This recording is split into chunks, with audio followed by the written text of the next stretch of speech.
Stonehenge est l'un des monuments préhistoriques les plus étudiés au monde. C'est un site emblématique qui aurait des liens avec celui de Carnac en Bretagne.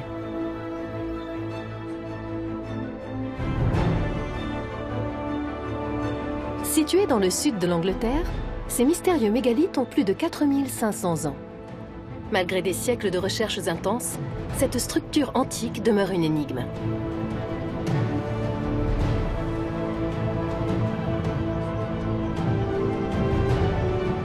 Pourquoi a-t-elle été construite? Quelle a été son évolution au fil des millénaires? Quelles forces ont inspiré ses créateurs?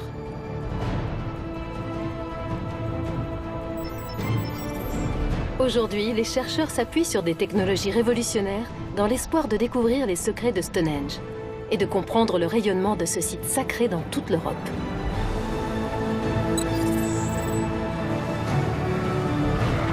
Ses fondateurs étaient des ingénieurs méticuleux.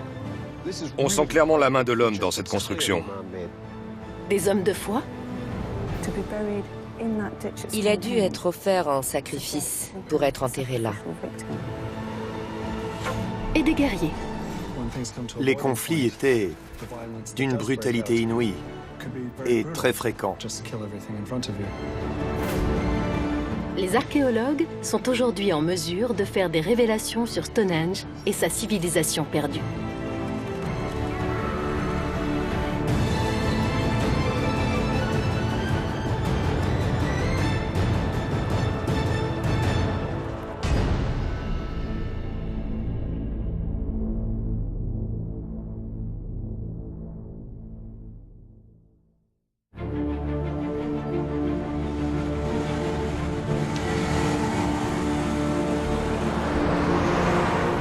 Depuis 2009, les recherches se sont considérablement intensifiées.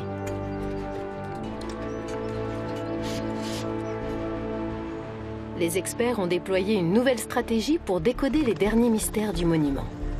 Ils ont élargi le champ de leurs investigations qui ne se limitent plus au seul mégalithe.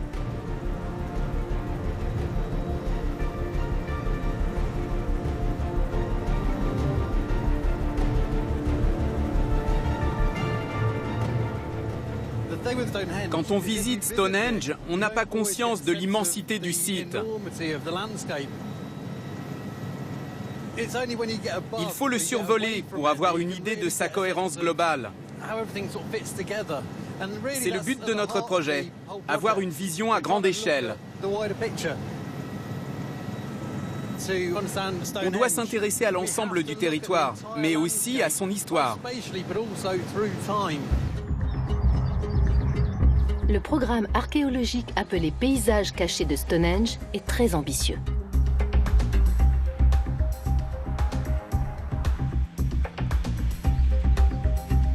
Il est dirigé par des chercheurs de l'Université de Birmingham et de l'Institut autrichien Ludwig Boltzmann.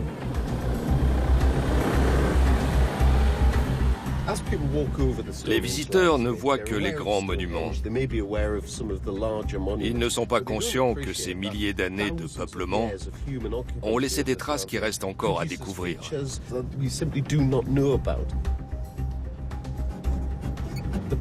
Les techniques de télédétection permettent de cartographier toute la zone pour la première fois.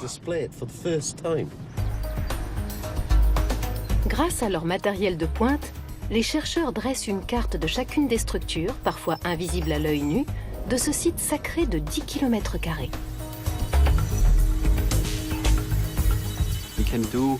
On peut faire des fouilles virtuelles et voir ce qui se cache sous la surface. Avec des machines comme celle-ci, on obtient une image d'une résolution au millimètre près. C'est totalement nouveau. Au total, l'équipe a collecté plus de 20 000 gigaoctets de données pour produire une image numérique complète. Cette entreprise incroyable permettra de connaître l'évolution du paysage au fil des siècles.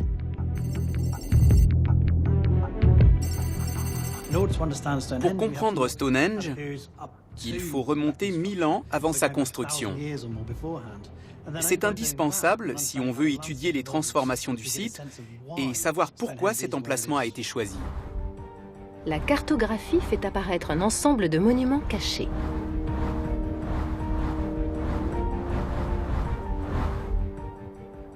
On a été très étonnés de découvrir ça. On a tout de suite repéré un cromlech et on s'est dit, ça c'est important. Ce programme archéologique a fourni des preuves scientifiques irréfutables qui permettent de faire revivre l'histoire de Stonehenge.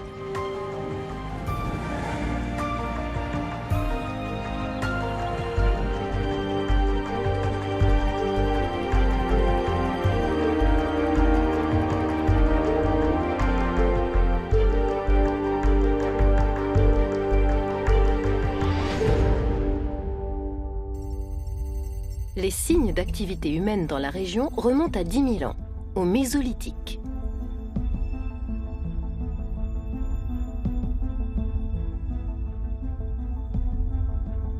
Le premier monument érigé n'était pas en pierre, mais consistait en 3 poteaux de bois, à 250 mètres de l'emplacement actuel de Stonehenge. Depuis sa découverte en 1966, les scientifiques n'ont jamais réussi à en établir l'origine, ni la fonction. Mais à un peu plus d'1 kilomètre à l'est des fameux mégalithes, les archéologues ont peut-être trouvé des traces des hommes qui ont planté ces poteaux.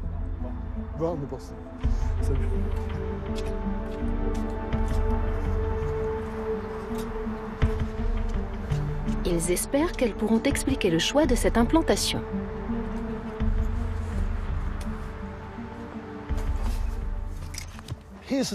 Grâce à cette fouille, on peut faire une véritable plongée dans le temps.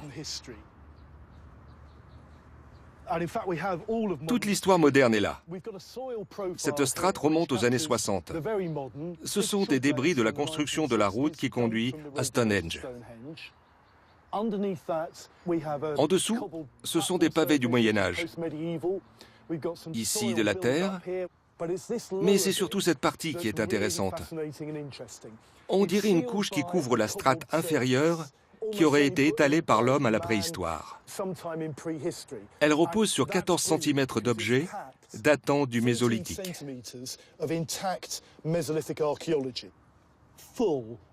Il y a des ossements et des outils en silex. Regardez ici. Je crois que c'est une petite lame. Quelles raisons ont poussé des hommes à vivre dans ce lieu aussi longtemps?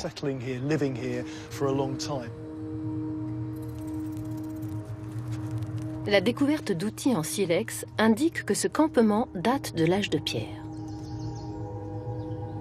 Les hommes vivaient ici au jour le jour de cueillette et de chasse. Ces nomades tuaient leurs proies avec des lances et des flèches munies de pointes de silex.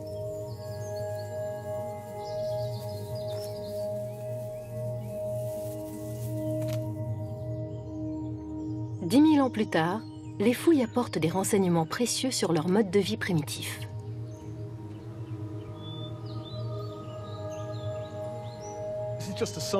Ce n'est qu'un échantillon des découvertes étonnantes qu'on a faites ici. Là, ça ressemble à des outils servant à percer des peaux de bêtes. On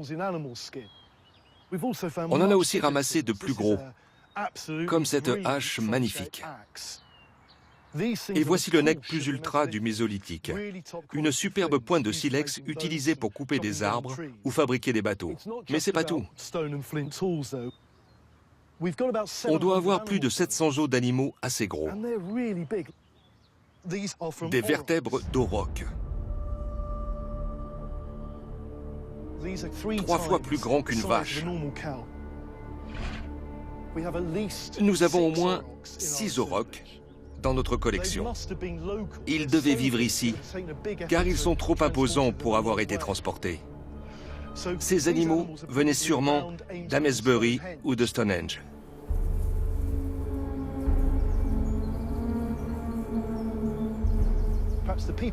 Peut-être que les habitants les ont aperçus et les ont pistés dans l'espoir d'en chasser un.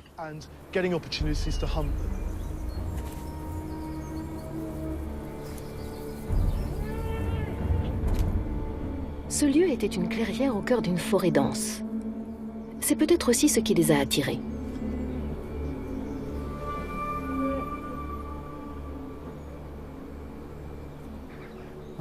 Les aurochs sont voraces. Ça peut expliquer l'absence d'arbres. Ce sont des débroussailleuses naturelles. Le moindre buisson n'avait aucune chance de survivre à l'arrivée d'un grand troupeau. Lorsqu'on s'enfonce dans ce paysage, on débouche sur une sorte d'entonnoir.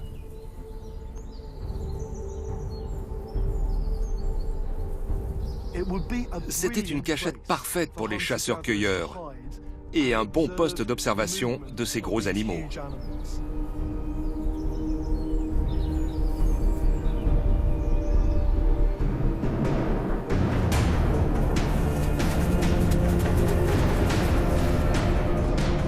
Les modélisations du terrain mettent en évidence les sites où les hommes ont probablement traqué leur proie.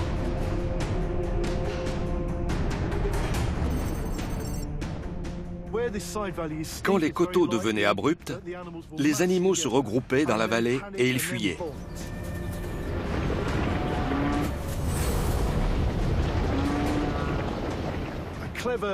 Les chasseurs étaient assez intelligents pour développer des stratégies et se positionner là où le gibier passerait. Ici, c'est le meilleur endroit pour en abattre un.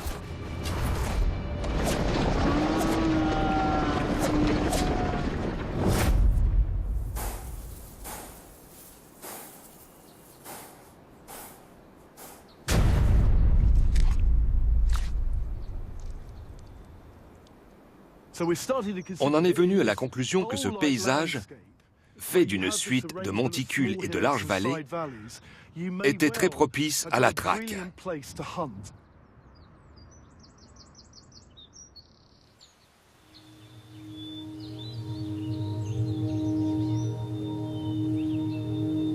Mais le chercheur pense que ce terrain n'est pas seulement un bon site de chasse.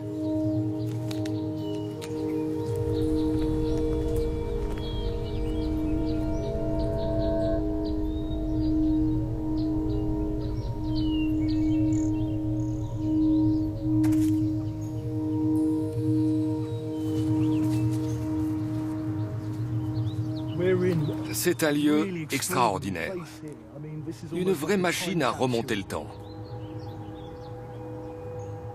Le paysage n'a presque pas changé depuis le Mésolithique. C'est très rare. Depuis longtemps, certains accordent à Stonehenge un pouvoir mystique. Cette croyance pourrait s'expliquer par un phénomène naturel exceptionnel.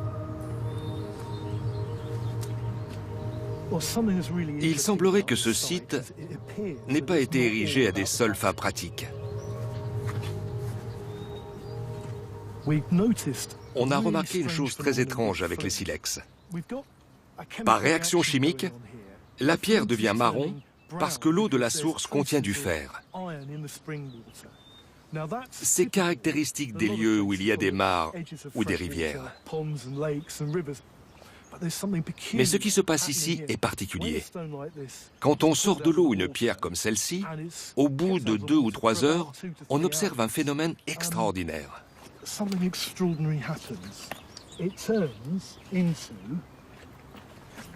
Elle prend très vite une couleur magenta. Cette réaction s'explique par la forte présence d'une algue rare dans cette source.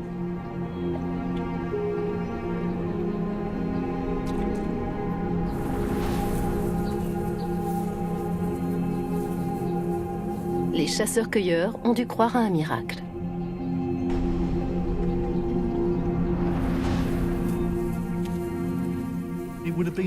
Ça devait sembler magique à l'époque de voir une telle transformation. Au Mésolithique, ils vivaient entourés de vert, de marron, de noir ou de blanc. Alors le fait de voir une couleur si éclatante a été associé à ce lieu. Les gens savaient qu'on ne trouvait ça qu'ici. C'est ainsi que naissent les traditions. Stonehenge n'a pas surgi du néant. C'est une réponse à quelque chose.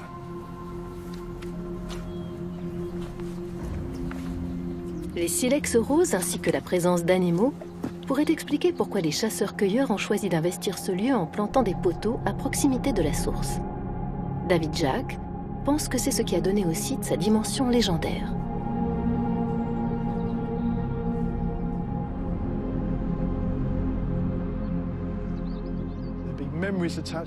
Ils ont commencé à se forger des souvenirs.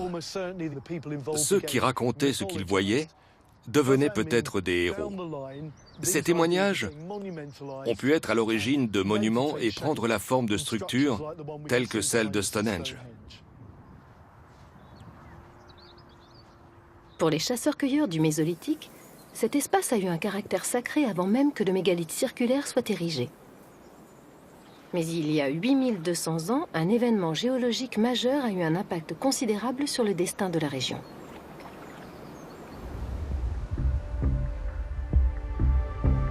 À la fin de la glaciation, le niveau des eaux est tellement monté que la mer a recouvert un territoire que les géologues appellent Doggerland. La Grande-Bretagne est alors devenue une île. Les chasseurs-cueilleurs se sont retrouvés coupés du continent, mais leur vie a peu changé. Après l'installation des poteaux, aucun autre monument n'a été érigé dans le secteur pendant 2000 ans.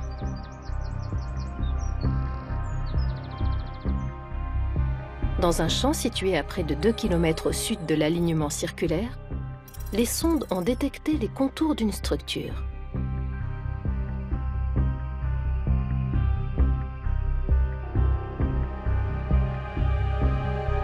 Cette découverte cruciale pourrait bien ouvrir un nouveau chapitre de l'histoire de Stonehenge.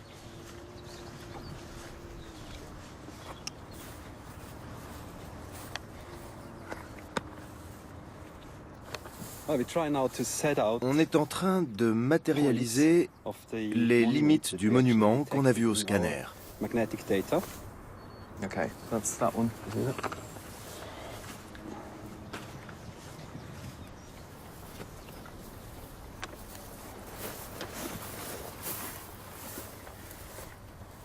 C'est la façade est? Oui. 1, 2, 3, 4, 5, 6, 7, 8, 9. Fort de son expérience, le professeur Neuboer pressent la nature de l'agencement. C'est une fosse funéraire commune, recouverte d'un tumulus. Ce type de monument est le second érigé à Stonehenge après les poteaux, 2000 ans plus tôt.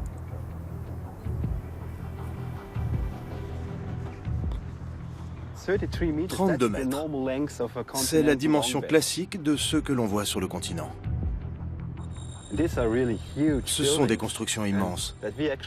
C'est formidable d'en avoir trouvé un ici.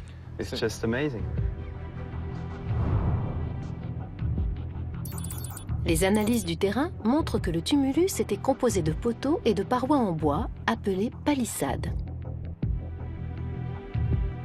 Ces gigantesques sépultures sont la marque d'un changement radical dans le mode de vie.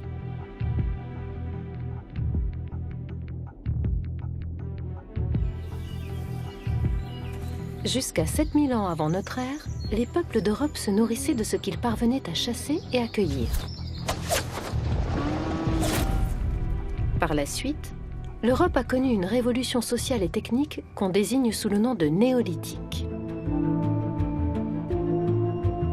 Caractérisée par l'élevage et la sédentarité, cette civilisation s'est lentement étendue vers l'ouest avant de traverser la Manche pour atteindre la Grande-Bretagne environ 4000 ans avant notre ère. Va s'opérer un changement radical, presque irréversible, puisque c'est la perception du monde et la représentation du monde qui va changer. Et c'est ce qui marque le début du néolithique, avec non pas la sédentarité, puisque les populations locales n'étaient pas nomades déjà, probablement, elles étaient déjà en partie sédentarisées, mais le fait de cultiver, d'élever du bétail et donc de produire des surplus pour une redistribution des céréales, par exemple, durant l'année. Outre l'apparition de l'agriculture, le néolithique a marqué le début des premières inhumations dans de vastes tombeaux, comme le révèle le programme archéologique Paysages cachés de Stonehenge.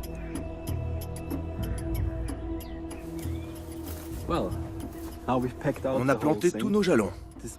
Ce monument commence à être cohérent. Ici, on préparait les morts pour l'enterrement.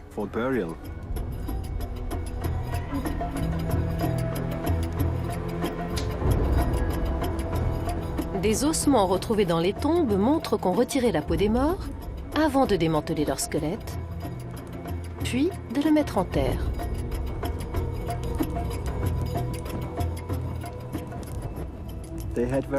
Ils avaient des rituels mortuaires très particuliers.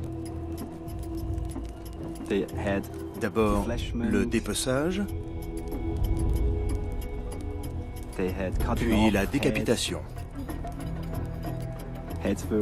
Les têtes ne faisaient pas l'objet des mêmes attentions que le reste du corps.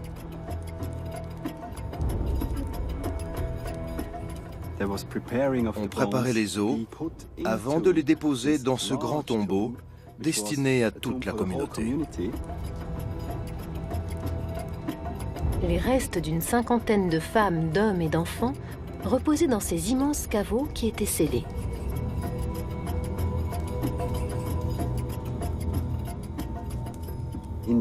À la fin, ils recouvraient le tout de la terre qu'ils prenaient en creusant les fossés. C'est ainsi qu'ils ont construit ce tumulus, cette maison pour leurs morts.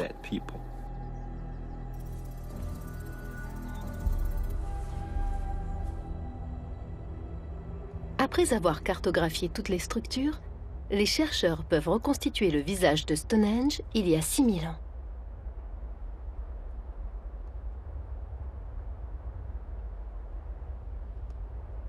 Le premier monument circulaire de la région date à peu près de cette époque. À 4,5 km au nord-ouest, son emplacement est toujours visible.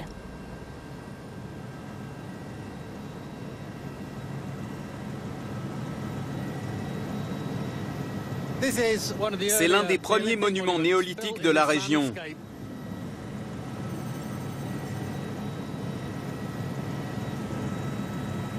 Il s'agit de deux fossés circulaires en pointillés, l'un à l'intérieur de l'autre. La finalité de ces édifices fait encore débat. Certains disent que c'était un lieu de rassemblement où l'on venait échanger et un lieu de culte. Mais ces regroupements n'ont pas toujours été pacifiques. Quand on a fouillé ces sites, on a trouvé des vestiges de guerre indiquant de potentielles tensions dans la société. Ces crises se sont intensifiées et Stonehenge a cessé de se développer pendant 300 ans. Cette parenthèse est liée au contexte général de la Grande-Bretagne à l'époque. 70 structures similaires à celles trouvées près de Stonehenge ont été construites à la même période. Leurs emplacements suggèrent une sorte de frontière entre l'ouest et l'est du pays.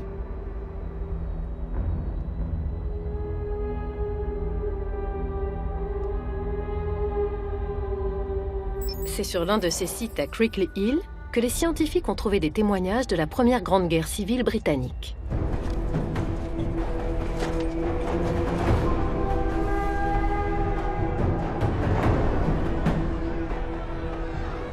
Crickley Hill offre un nouvel éclairage sur le degré de violence en Grande-Bretagne à la préhistoire.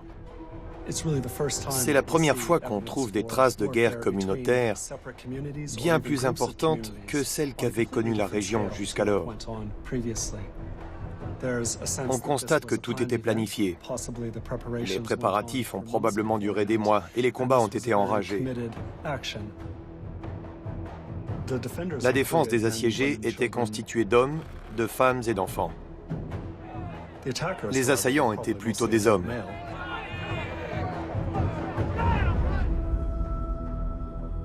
À l'époque, les îles britanniques n'avaient pas le monopole des grandes batailles. Des restes de squelettes ont été retrouvés dans de grandes fosses communes partout en Europe, prouvant que d'autres conflits ont éclaté en France, en Allemagne et en Pologne.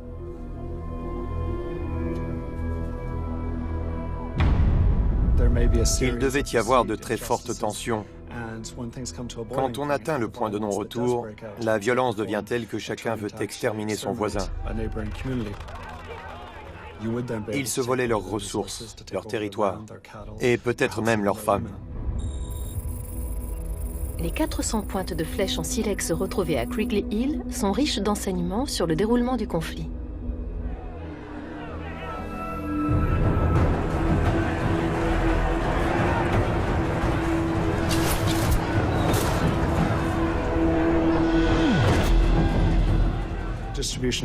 La disposition de ces flèches montre que les assaillants ont réussi à gagner la bataille. Quand on est à l'intérieur de la mêlée, les combats finissent au corps à corps.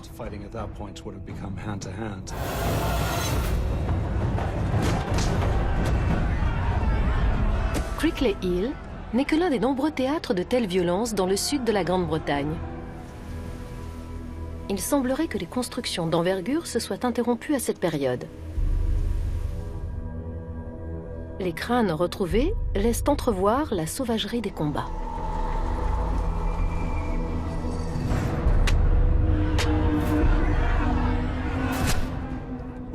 Ce sont des restes de personnes qui ont connu des morts violentes. L'impact a été latéral. L'attaque est peut-être même venue de l'arrière, de cette direction. Le coup a été très fort et très sec. Ici, on a une fracture en arrondi. Le choc a été si puissant que le crâne a cédé et des fragments sont rentrés dans le cerveau. La victime est morte sur le coup.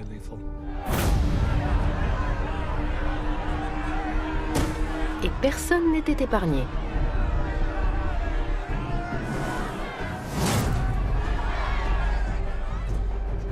Voici le crâne d'une femme adulte. Nous pensons qu'au néolithique, les femmes n'étaient pas exclusivement spectatrices. Elles prenaient peut-être activement part au combat.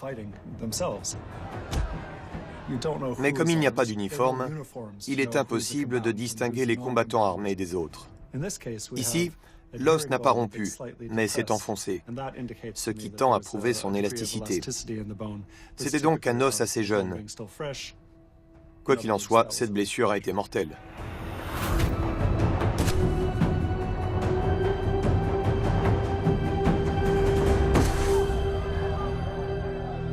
Les hostilités ont cessé il y a 5500 ans.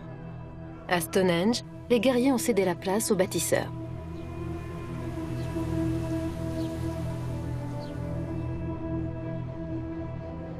Et l'un des monuments les plus spectaculaires et mystérieux de cette période est le Grand Cursus.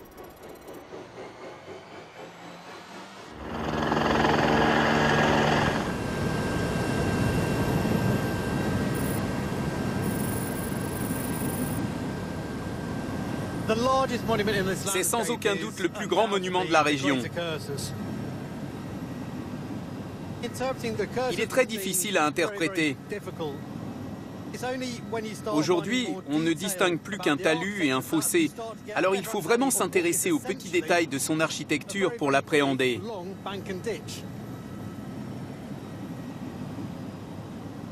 Le Grand Cursus s'étend sur plus de 2,5 km. C'est un chef-d'œuvre d'ingénierie.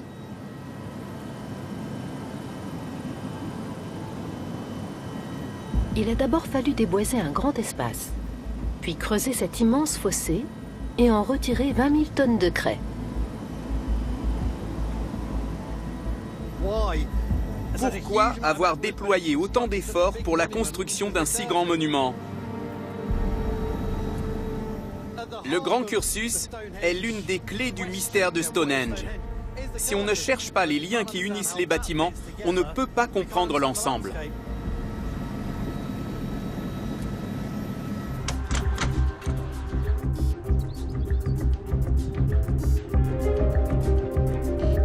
Les chercheurs du programme sondent le moindre centimètre carré de ce gigantesque ouvrage.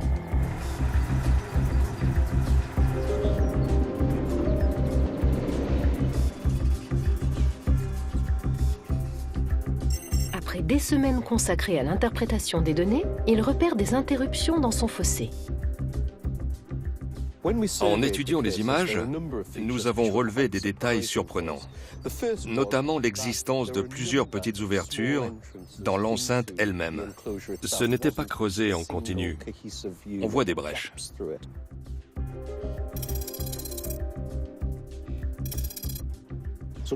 Il y avait des passages pour entrer et sortir. La présence d'accès indique que le grand cursus servait de chemin de procession, par exemple pour prier dans l'espoir de bonnes récoltes.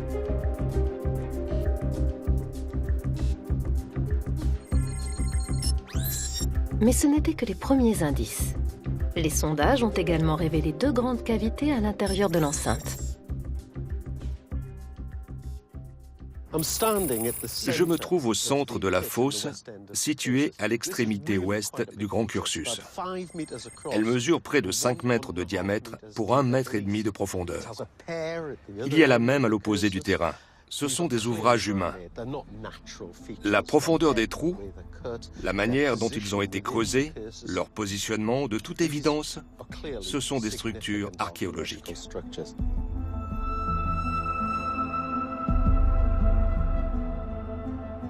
Quand on modélise la position des 2 fosses et qu'on simule la course du Soleil, un phénomène apparaît clairement. Au solstice d'été, on remarque que la ligne qui relie la fosse Est au point où le Soleil se lève et celle qui relie la fosse Ouest au point où le Soleil se couche se croisent exactement à l'endroit où Stonehenge a été construit 400 ans plus tard.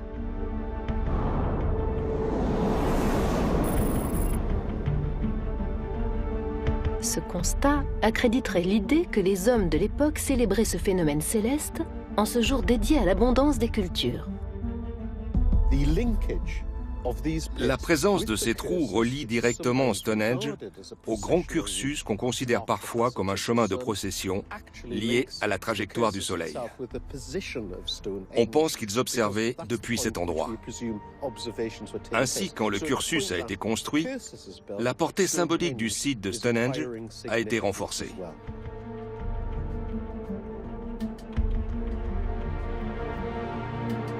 Ces avancées sont considérables.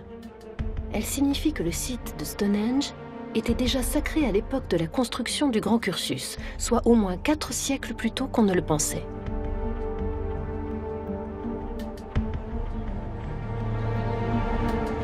Les chercheurs ont fait une autre découverte capitale, un tout nouveau monument, à moins d'1 kilomètre à l'ouest du mégalithe circulaire.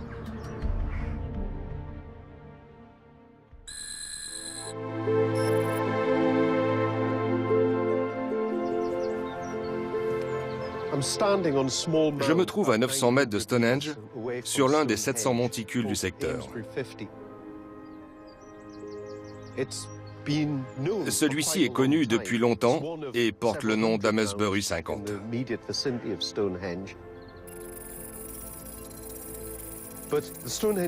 Les techniques de pointe utilisées dans le cadre du programme nous ont donné un nouvel éclairage sur cette butte et les structures qu'elle abrite.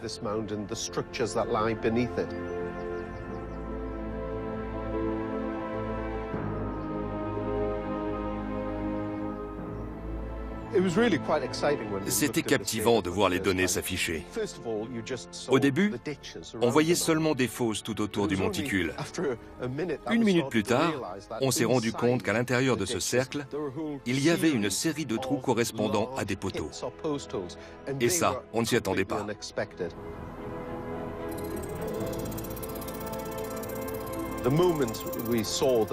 On a tout de suite repéré un cromlech et on s'est dit « ça, c'est important ». Comme souvent, le cromlech consistait en un talus entouré d'un fossé.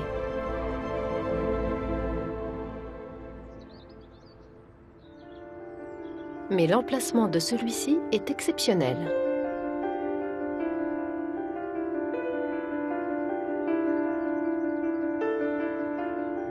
Ce site nous a intéressés en raison de sa proximité avec Stonehenge.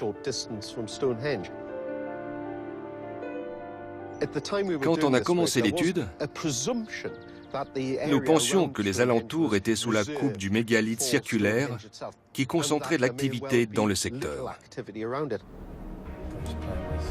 Pour la première fois, les archéologues ont la preuve que d'autres structures ont existé à des emplacements que l'on pensait trop sacrés pour être construits. Et ces nouveaux sondages ont fait apparaître toujours plus de monuments.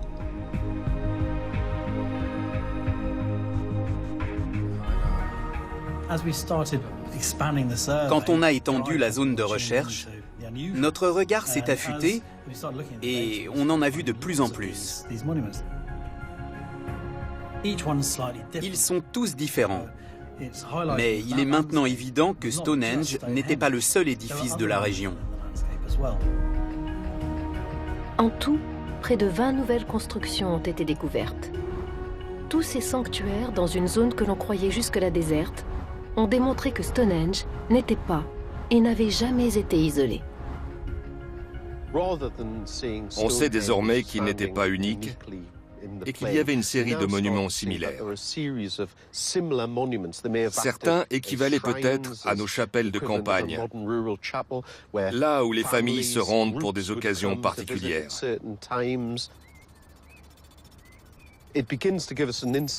On voit mieux en quoi consistait l'environnement de Stonehenge à l'époque de sa construction.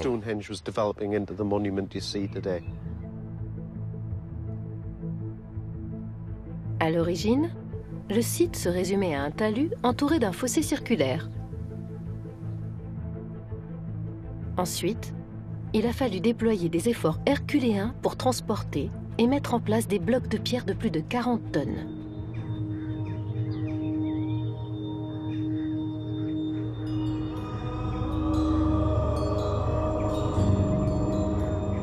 Cette utilisation de la pierre dans les monuments est apparue 5000 ans avant notre ère.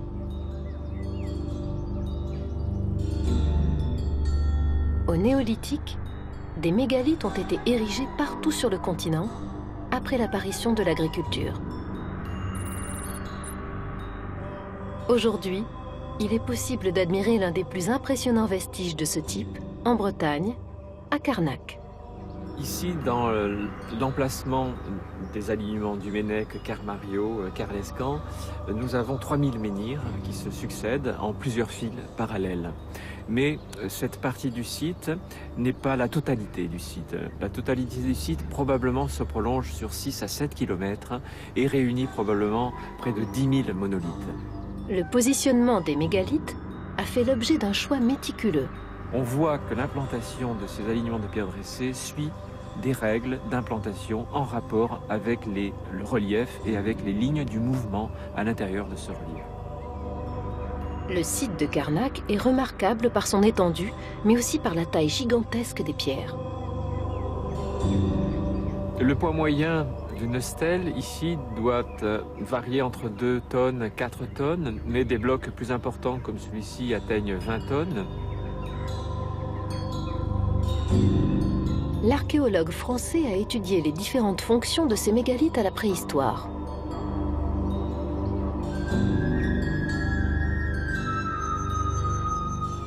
Vous pouvez commémorer la tombe d'un ancêtre avec une pierre dressée. Votre capacité à mobiliser de l'énergie, de la quantité de travail pour ériger cette pierre, c'est ça qui va permettre d'acquérir un nouveau statut.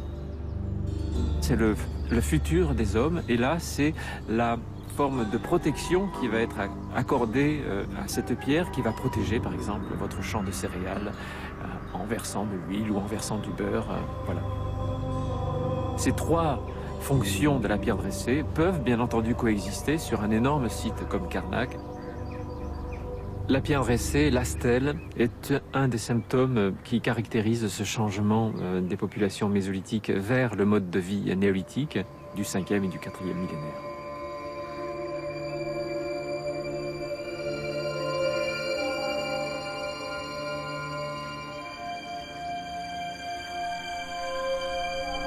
L'expansion de la culture néolithique européenne en Grande-Bretagne s'est accompagnée de l'apparition de plus de 1000 monuments de pierre.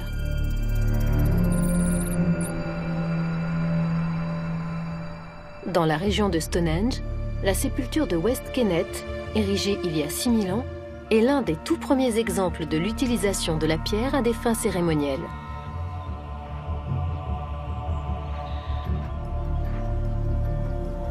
Sa gigantesque façade reflète des traditions établies en Europe depuis plusieurs siècles. On sait que les bâtiments domestiques à cette époque sont bien entendu en bois, également en argile, mais pas en pierre. Curieusement, il y a beaucoup de pierres dans la région, mais par contre, cette pierre va être utilisée dans la construction des contextes funéraires, des sépultures, car c'est la durabilité de la pierre, sa permanence qui entre en jeu. Et 7000 ans après, on continue à commenter ces pierres. La structure de West Kennet illustre le rôle prééminent que prend la pierre dans les grands sites dédiés aux rites. Stonehenge en est l'expression la plus aboutie.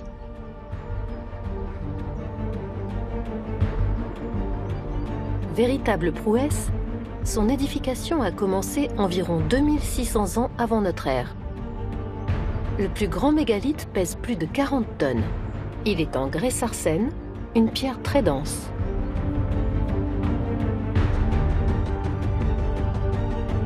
Or, il n'en existe pas dans les environs immédiats.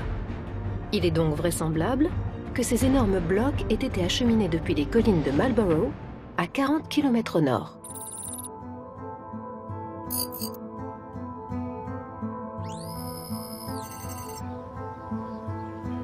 À l'époque, des milliers de grosses pierres de sarcène jonchent le paysage de cette région sur plus de 500 km².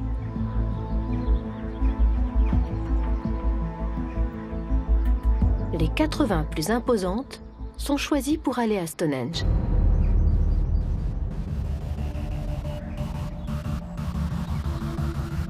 Malgré quantité d'hypothèses, le chemin qu'elles ont emprunté est incertain.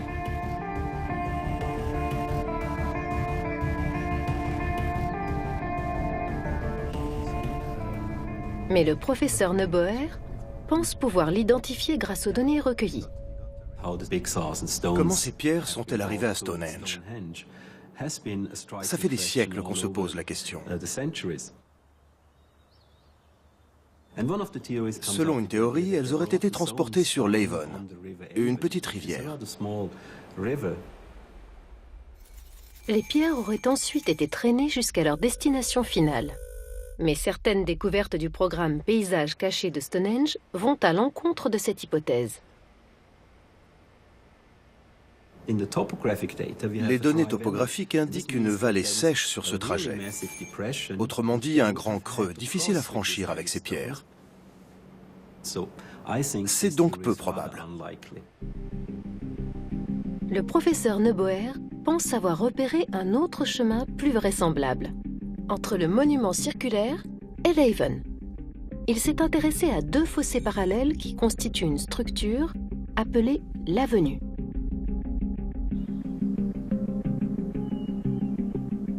On sait depuis longtemps que la glaciation a couvert de stries ce type de fossé.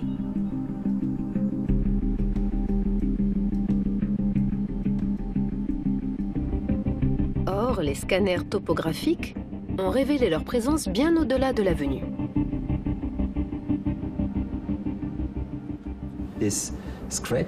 Ces marques sont évidentes près du monument circulaire et sont encore plus flagrantes à proximité du Grand Cursus. Elles apparaissent aussi de l'autre côté, alors que les caractéristiques géologiques sont différentes, et elles vont en direction des collines de Marlborough. Le scientifique pense que cette particularité du terrain a fourni un chemin naturel.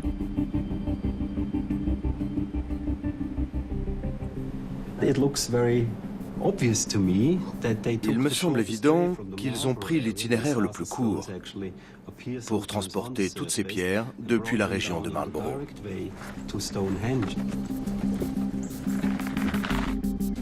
Grâce à sa grande connaissance des menhirs de Carnac, Serge Cassan pense que les bâtisseurs de Stonehenge ont pu transporter le grès à la force des bras. Le transport des pierres n'est pas vraiment compliqué. Il y a de bons exemples ethnographiques, il y a également de l'expérimentation archéologique qui montre que des poids de 10 tonnes, 20 tonnes, 30 tonnes peuvent être déplacés, en règle générale sur des traîneaux qui vont être utilisés pour tracter la pierre doucement à l'aide de leviers. Même par ce chemin direct, on estime qu'il a fallu près de 10 ans pour convoyer toutes les pierres jusqu'à destination.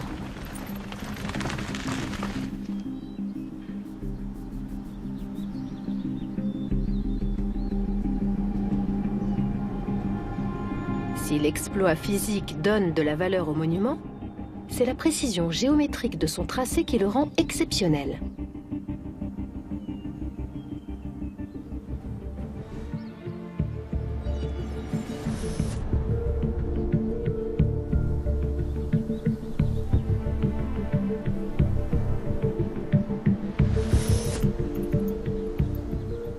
Comme c'est le cas aujourd'hui pour les grands bâtiments, au néolithique aussi, il y avait un architecte, un maître d'œuvre et un constructeur.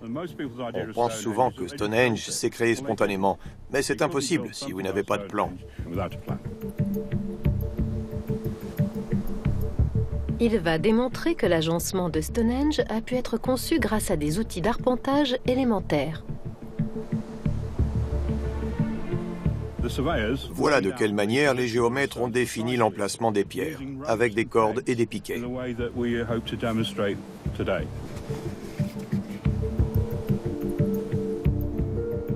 La première étape consiste à tracer un cercle de la dimension du périmètre extérieur du monument.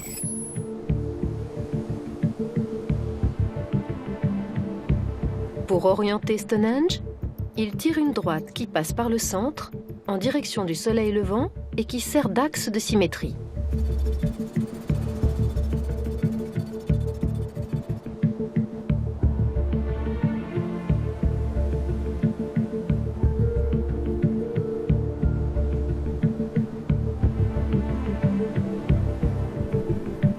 Ils définissent ensuite 5 hexagones dont les pointes marquent l'emplacement des 30 mégalithes extérieurs.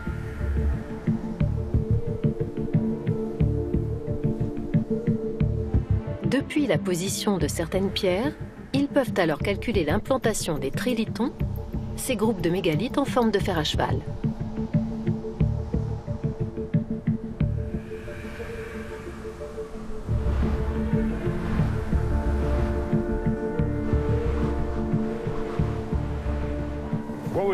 Maintenant, on va déterminer la position des trilithons, au centre de la figure géométrique.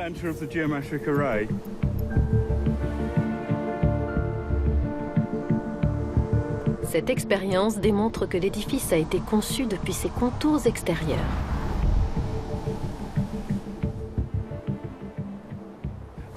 Il a fallu d'abord ériger les trilithons, ce qui montre qu'ils ont imaginé la structure dans sa globalité et tracé un plan au sol avant d'apporter les premières pierres. L'élégance d'une telle symétrie est la preuve que les architectes de Stonehenge maîtrisaient la géométrie.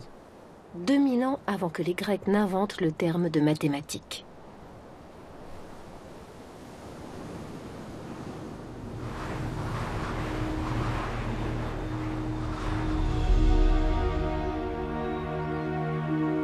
Aujourd'hui, il ne reste que la moitié des mégalithes de l'enceinte extérieure. En l'absence de données sur les pierres manquantes, certains pensent que le monument n'a jamais été achevé.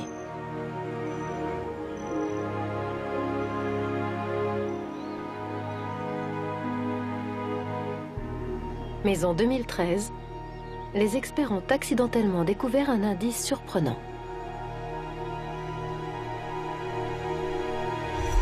La succession d'un printemps humide et d'une période chaude et sèche a mis à mal la pelouse du site, révélant des traces de pierre aujourd'hui disparues.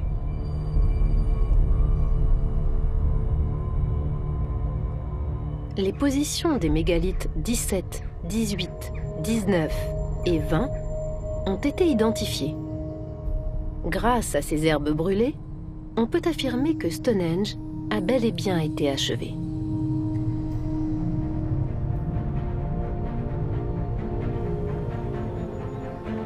Exposés aux intempéries depuis des siècles, les mégalithes sont désormais ternes et rugueux.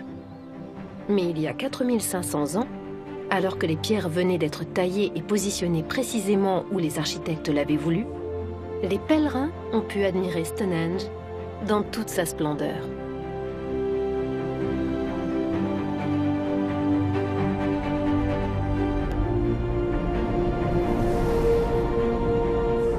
Un superbe monument d'un blanc éclatant.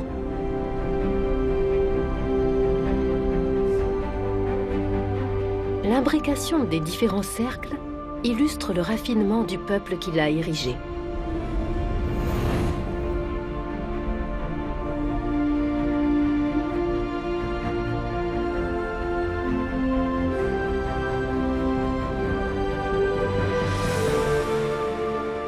Mais l'histoire de Stonehenge ne s'est pas arrêtée à ces mégalithes de grès sarsen.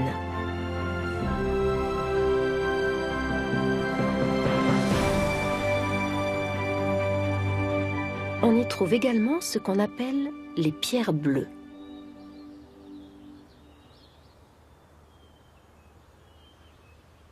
Même si elles semblent moins impressionnantes, des efforts considérables ont été déployés pour les apporter dans la vallée de Salisbury.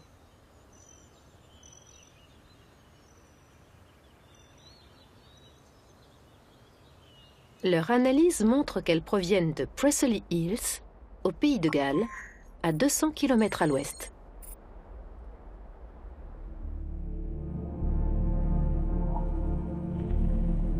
Des ossements trouvés près de Stonehenge nous renseignent sur le quotidien d'une famille contemporaine de l'installation des pierres bleues.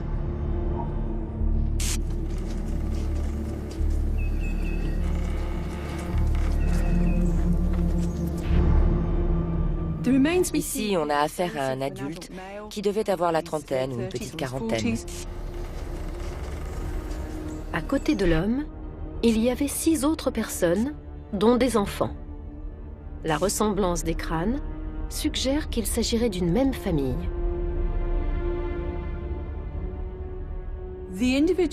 Ces individus ont été enterrés à l'époque où les pierres bleues ont été érigées à Stonehenge.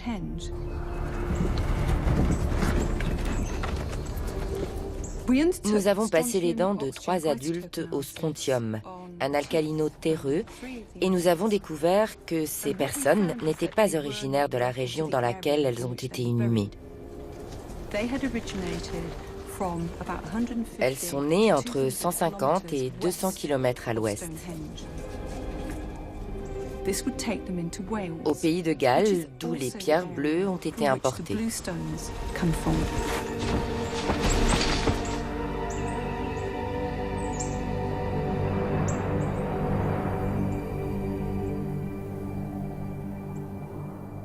La coïncidence entre la provenance de ces personnes et des pierres est devenue encore plus fascinante après l'analyse des os.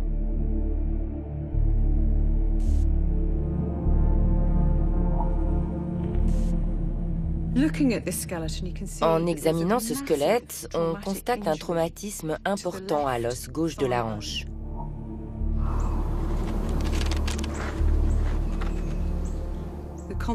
Ces contours ont été endommagés. Si on le compare à un fémur complet, on voit bien la différence.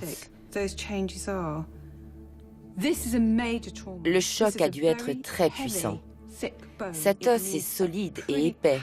Il a dû subir une force conséquente pour casser de cette manière. De nos jours, ce genre de fracture est typique des motards qui percutent une voiture.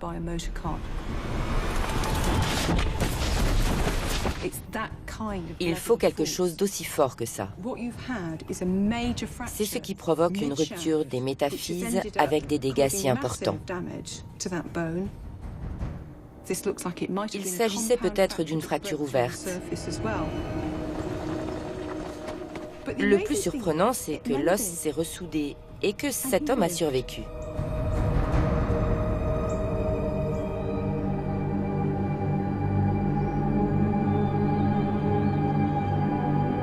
D'autres découvertes archéologiques ont montré que les pierres bleues ont été repositionnées plusieurs fois après leur implantation initiale.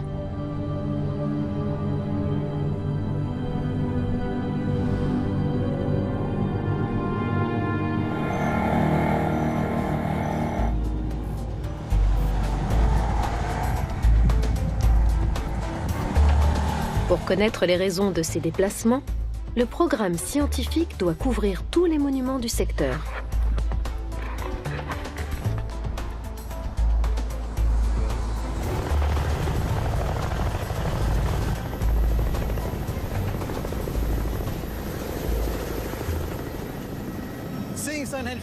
Quand on voit Stonehenge depuis le ciel, on se rend compte qu'il est important de considérer tous les monuments et pas seulement la structure circulaire. C'est exactement ce qu'on fait. On les étudie dans leur ensemble afin d'améliorer notre compréhension totale du paysage. Un peu plus au nord, à portée de vue des cercles de pierre, se trouvent plusieurs tombes appelées les sépultures du cursus. Leur construction correspond au chapitre suivant de la vie de Stonehenge, l'arrivée de la culture campaniforme. De nouvelles idées et croyances religieuses, beaucoup plus centrées sur l'homme qu'auparavant, accompagnées d'un développement de l'artisanat.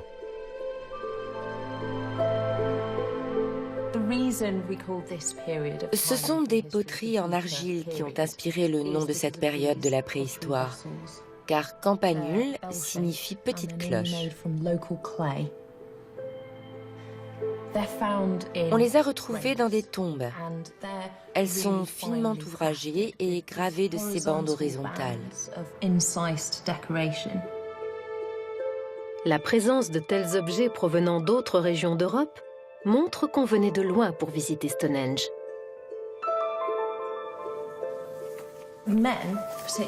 Les hommes sont enterrés avec des armes et nous avons ici des objets typiquement masculins. Ce squelette a été appelé l'archer à cause de cette magnifique pointe de flèche en silex qui reposait à ses côtés.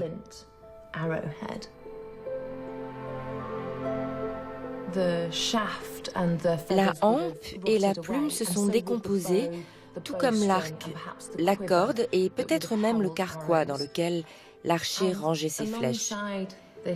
Juste à côté du silex, il y avait l'équipement élémentaire de l'archer, c'est-à-dire ceci.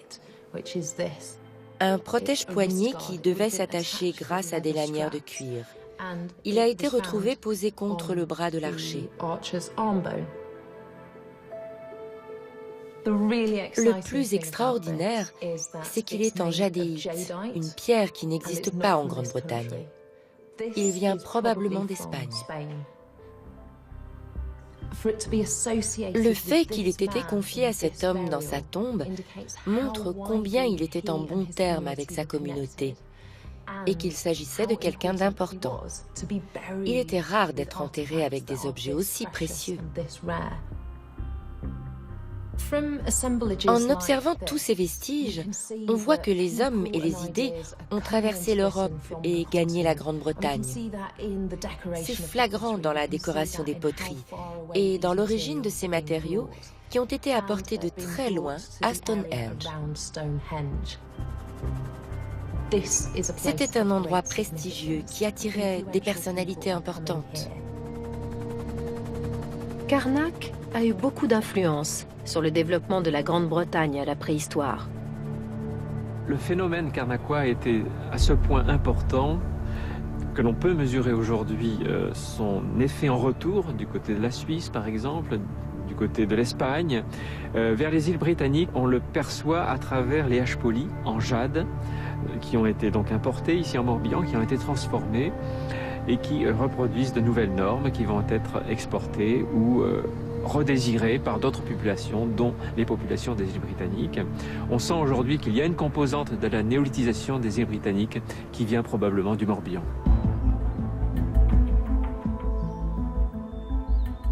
La civilisation campaniforme a également laissé son empreinte dans la région avec la construction de la fameuse avenue, cette voie processionnelle longue de 2,5 km.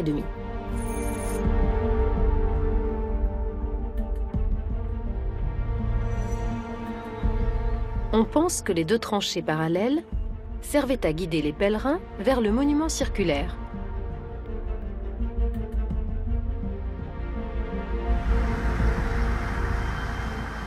En sondant une parcelle proche de l'avenue, les archéologues ont trouvé les traces d'une structure en bois d'1 kilomètre de long, conçue pour faciliter le déplacement des visiteurs.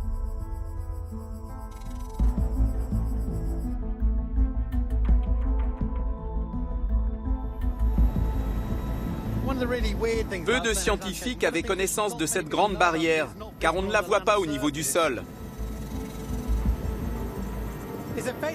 Elle part de l'ouest de Stonehenge et tourne le long de l'avenue en direction d'un des fossés du Grand Cursus. Les fouilles ont prouvé que cette clôture avait été dressée après l'édification de Stonehenge, avec des poteaux parfois hauts de 7 mètres.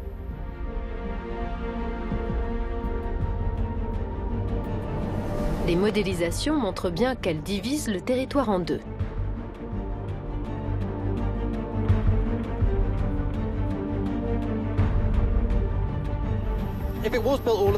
C'est effectivement une palissade qui va d'est en ouest et scinde le paysage. Mais elle aurait aussi pu servir à cacher les cérémonies tenues dans le cercle de pierre.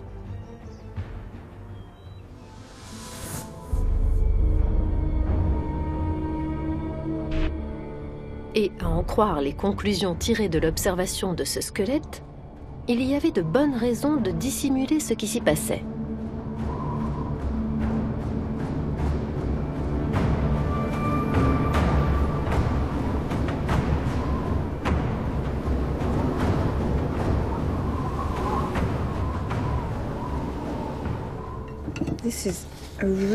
C'est un beau squelette, en bon état.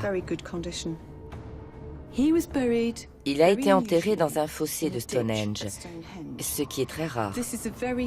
Tout était codifié et ritualisé, c'est donc très surprenant.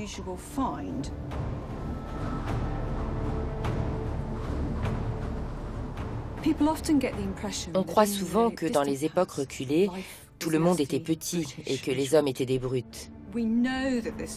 Cet homme avait une bonne vingtaine d'années quand il est mort. Mais je n'affirmerai pas qu'il a subi des brutalités. Il était plutôt robuste et musclé et mesurait un bon 1,70 m.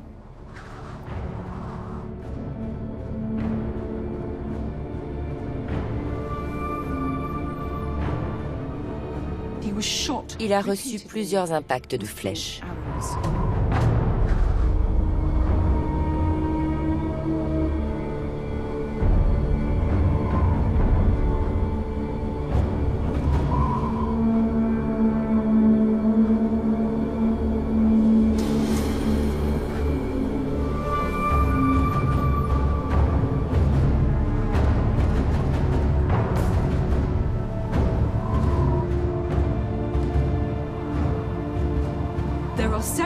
On remarque différentes blessures sur le thorax qui montrent la trajectoire des projectiles.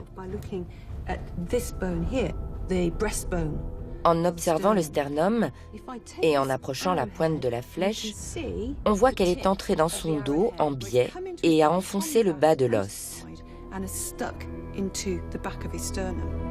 L'angle de l'impact indique que la victime était isolée et que les flèches ont été tirées à bout portant. De plus, il y a des blessures sur ses côtes droites. Ici, on voit deux petites marques, une ici et une autre là, un peu abîmée. Les analyses médico-légales montrent qu'il n'a pas été tué dans un accident de chasse ou au cours d'une bataille. Et l'emplacement de sa tombe exclut la possibilité qu'on l'ait exécuté comme un criminel. La pointe de la flèche a traversé ses côtes et n'est pas ressortie car elle est restée prisonnière des chairs. Pareil de l'autre côté. Quand on observe ces deux côtes gauches, la 10e et la 11e, là encore, une flèche est passée entre les deux et en a touché une. Nous sommes certains que l'une de ces trois flèches a tué le jeune homme. Le crime ne fait aucun doute. Qu'il ait été enterré ici avec de telles blessures nous fait dire que cet homme a été victime d'un sacrifice.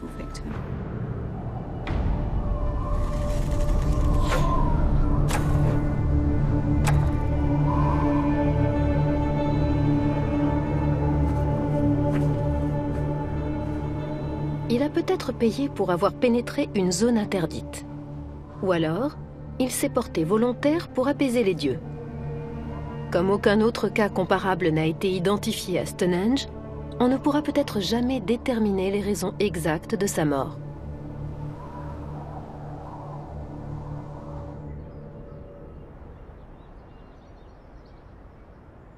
Les tombes campaniformes sont si bien préservées qu'elles nous offrent une vision précise de la rudesse de la vie à l'époque.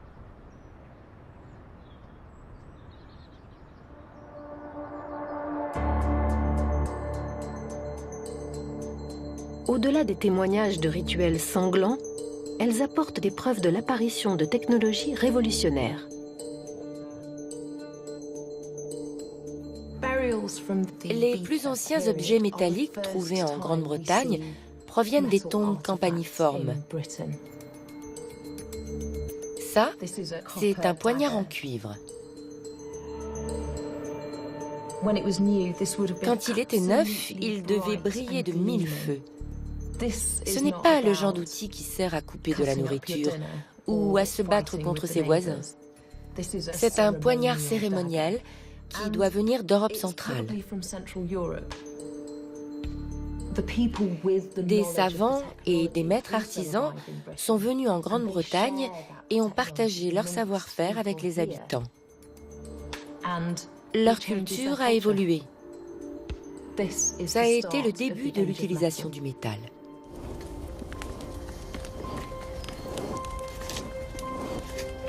Peu de temps après l'introduction du cuivre, les forgerons britanniques se sont appropriés les secrets de la fabrication du bronze, un alliage bien plus complexe.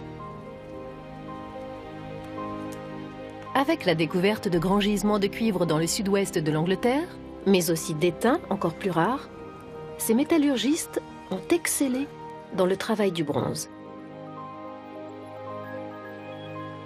Les outils et les armes étaient plus durs et plus résistants que tous ceux qui avaient précédé, en cuivre ou en silex. Quand la Grande-Bretagne est entrée dans l'âge du bronze, Stonehenge avait 400 ans. C'était déjà un vieux monument. Mais comme le montre la multiplication de sépultures alentours, il rayonnait plus que jamais. Chacun de ces points lumineux marque l'emplacement d'un tombeau de cette époque. Lors de leur construction, beaucoup étaient blancs pour ressortir dans le paysage.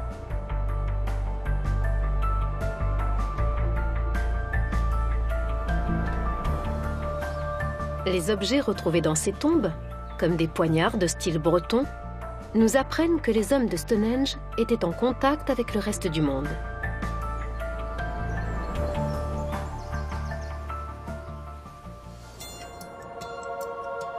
Mais ces liens n'étaient pas à sens unique.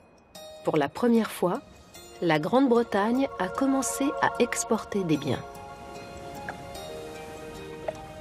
À Stonehenge, beaucoup de matières premières venaient de loin, même de l'étranger. On a trouvé de l'ambre de la Baltique, des haches espagnoles ou encore de l'or irlandais.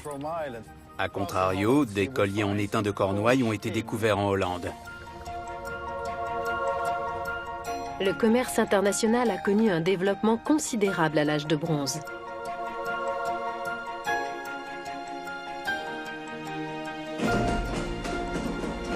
Pour mieux comprendre comment ces échanges ont été techniquement possibles, le professeur Van den Noort et une équipe de bénévoles ont construit la première réplique à taille réelle d'un bateau de l'époque. Faite d'un assemblage de planches, ces embarcations novatrices se sont alors développées en Europe du Nord.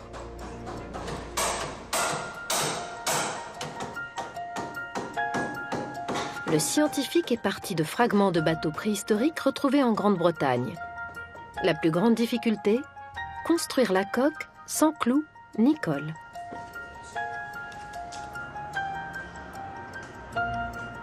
Pour y parvenir, ils ont utilisé des lanières en bois d'if ou de l'osier pour fixer les planches à l'armature.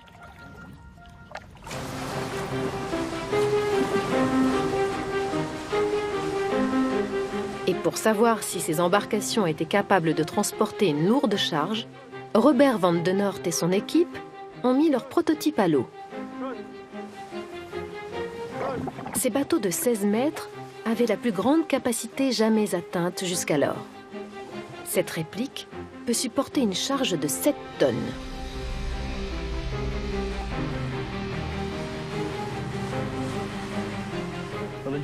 On mesure la vitesse à l'aide d'un GPS. On va à 2 nœuds et demi en vitesse de croisière et en poussant un peu, on atteint 3 à 3 nœuds et demi.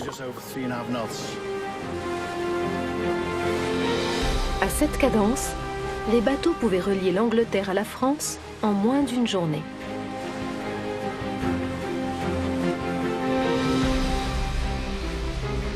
Dès que les Britanniques ont su rallier le continent, les voies commerciales se sont multipliées le long des côtes. Puis en remontant les fleuves et les rivières, de nouveaux réseaux se sont tissés jusqu'au cœur de l'Europe.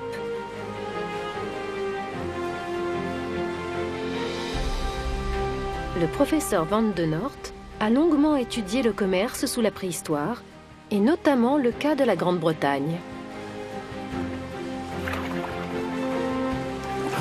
C'est l'étain qui a permis à la Grande-Bretagne de trouver sa place dans les relations commerciales.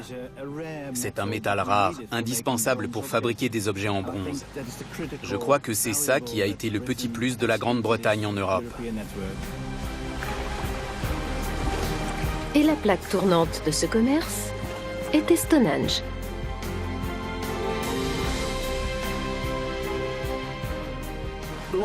Beaucoup d'archéologues s'accordent à dire que Stonehenge était un carrefour, un lieu de pouvoir.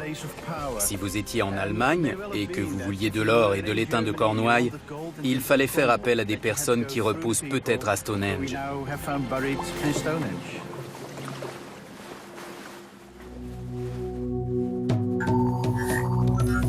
Les emplacements de plus en plus ostentatoires des sépultures montrent qu'à la fin de l'âge du bronze, Stonehenge était devenu un lieu incontournable pour les puissants qui voulaient afficher leur statut. Seules les tombes de la haute société étaient opulentes.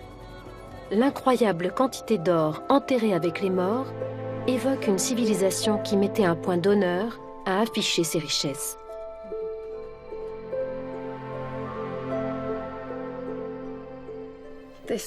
Ce magnifique objet a été découvert dans le tumulus de Bush Barrow en 1808. Cette sépulture est à moins d'1 kilomètre de Stonehenge et elle est dans l'alignement de la zone la plus sacrée du monument. Il a été fabriqué vers 1950 avant Jésus-Christ et on l'appelle le losange d'or. Il est en or presque massif. Il est entièrement gravé de motifs géométriques, de lignes parallèles ou de lignes brisées. Sa facture est parfaite.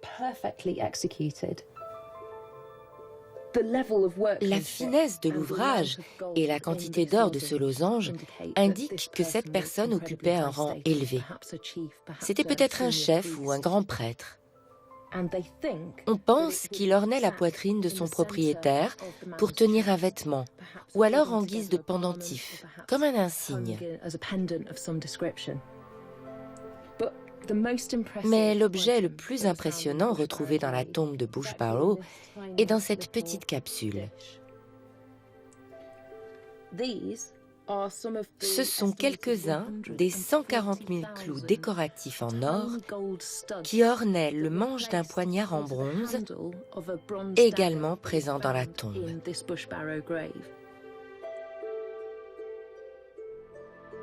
Seul un microscope très puissant nous permet d'observer la complexité de ces petits clous.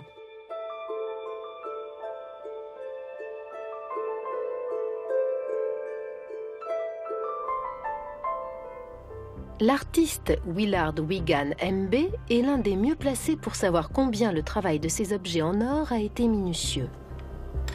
Il est microsculpteur et pour lui, plus une œuvre est petite, plus elle est réussie. Chacune de ses créations tient à l'intérieur du chat d'une aiguille ou sur une tête d'épingle. Il m'arrive de mettre 2 mois pour achever une pièce. Parfois, ça se passe mal. Je perds des morceaux. Une partie se plie et la pièce est catapultée. Et c'est un mois de travail qui disparaît.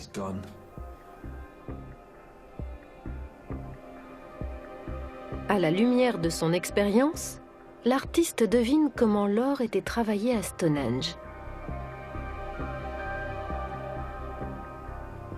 Je dirais qu'il y a 2 fils d'or entrelacés puis roulés. En regardant ici, on voit comment ils se croisent et aussi qu'ils ont été aplatis.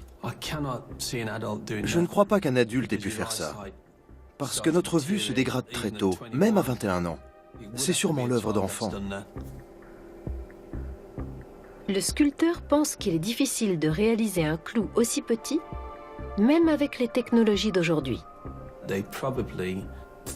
Ils ont dû trouver une méthode pour couper l'or afin que des lanières très fines se détachent, peut-être à l'aide d'un silex, pour faire des fils.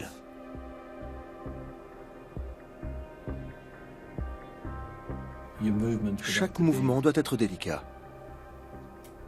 Là, je les enroule l'un autour de l'autre.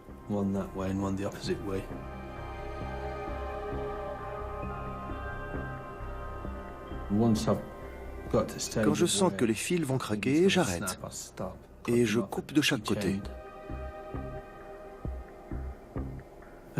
Ensuite, je presse un peu les extrémités pour façonner une tête. À l'époque, il n'y avait pas tous ces microscopes. C'est un travail phénoménal.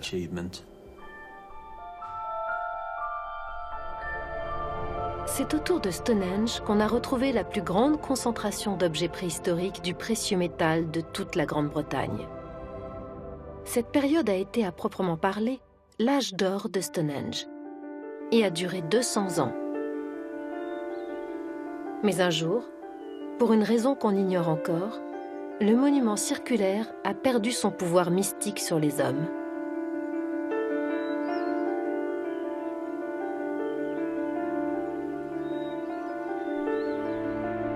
Des images prises depuis un champ à l'est de la construction révèlent des éléments datant d'une période où ce territoire n'était déjà plus sacré.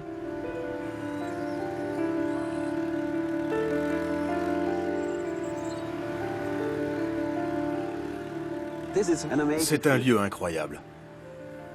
Il suffit que je m'y promène avec mon magnétomètre pour voir apparaître de grands fossés ou de très longues tranchées et beaucoup de trous dont la taille fait penser à des poteaux.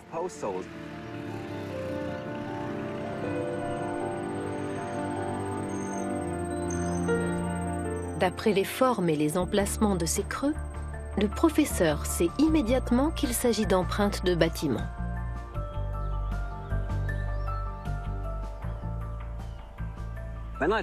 La première fois que j'ai vu ça, je me suis dit « Wow, on a enfin le village qu'on cherche depuis le début ». Il y avait tellement de zones sans la moindre trace d'implantation que ça faisait plaisir de trouver ça ici, dans ce grand champ. Pendant des millénaires, personne n'a été autorisé à vivre sur les terres sacrées de Stonehenge. Seuls les morts pouvaient y reposer, dans leurs tombes.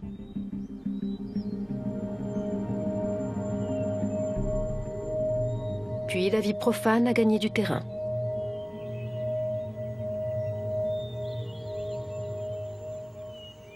Aux alentours de 1500 avant notre ère, aucun monument n'a été construit et toute la zone est devenue agricole. Stonehenge a alors plus de 1000 ans. Pour les hommes de l'époque, le monument circulaire n'a guère plus de signification qu'il n'en a pour nous aujourd'hui. Ces pierres sont un rappel énigmatique d'une civilisation perdue.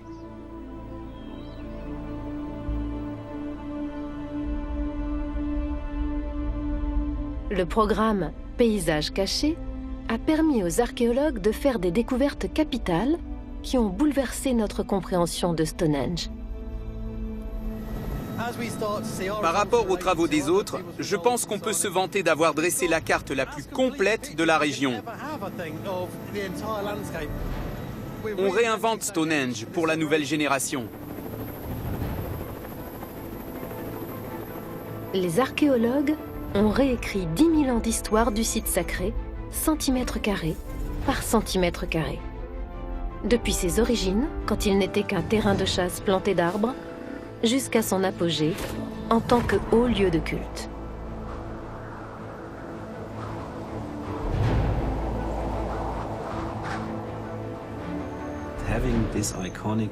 Maintenant qu'on a balayé ce paysage emblématique, on peut tout replacer dans son contexte spatial, mais aussi temporel.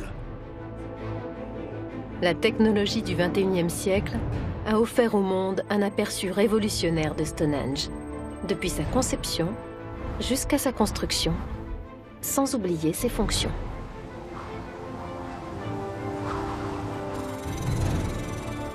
Ces découvertes ont aussi démontré que ce monument était au cœur d'une culture dynamique, qui a connu un développement rapide.